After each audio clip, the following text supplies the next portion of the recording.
ঈদের ছুটিতে সড়ক মহাসড়কে ছুটছে যানবাহন।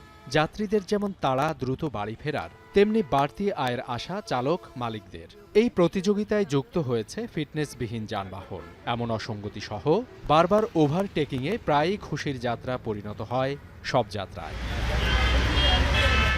বুধবার দুপুর ১টার দিকে গাজীপুরের টঙ্গীতে বিআরটি ফ্লাইওভারে দুটি যাত্রীবাহী বাসের মুখোমুখি সংঘর্ষ হয়। এতে গুরুতর আহত হন দুই চালক সহ অন্তত ৩০ জন। কারোর ভেঙেছে হাত পা, মারাত্মক জখম নিয়ে কাতরাচ্ছেন কেউ।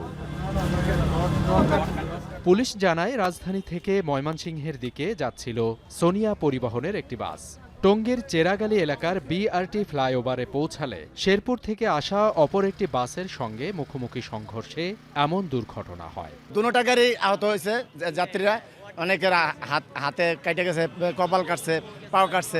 ৩ দিন ৪ দিন একটা ড্রাইভার একটানা গাড়ি চালায় না ঘুমাইয়া, মূল কারণ হচ্ছে এইটা। বেপরোয়া গতির কারণে দুর্ঘটনা বলে জানায় পুলিশ। একটা গাড়ি আর একটা গাড়ির ভিতরে ঢুকে গেছে, সেখানে ১৫ থেকে ২০ জন আহত আছে এবং দুই ড্রাইভারই স্টিয়ারিংয়ে আটকা পড়ে।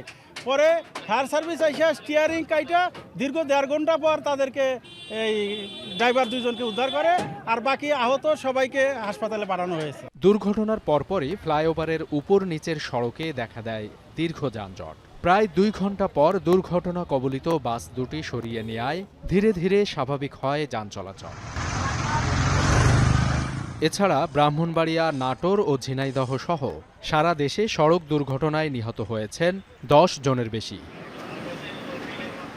সাবিত সারোয়ার, এখন। মাঠের অলরাউন্ডার আমি, আর ঘরের allrounder Tylox. Tylox toilet cleaner, clean মানেই টাইলক্স।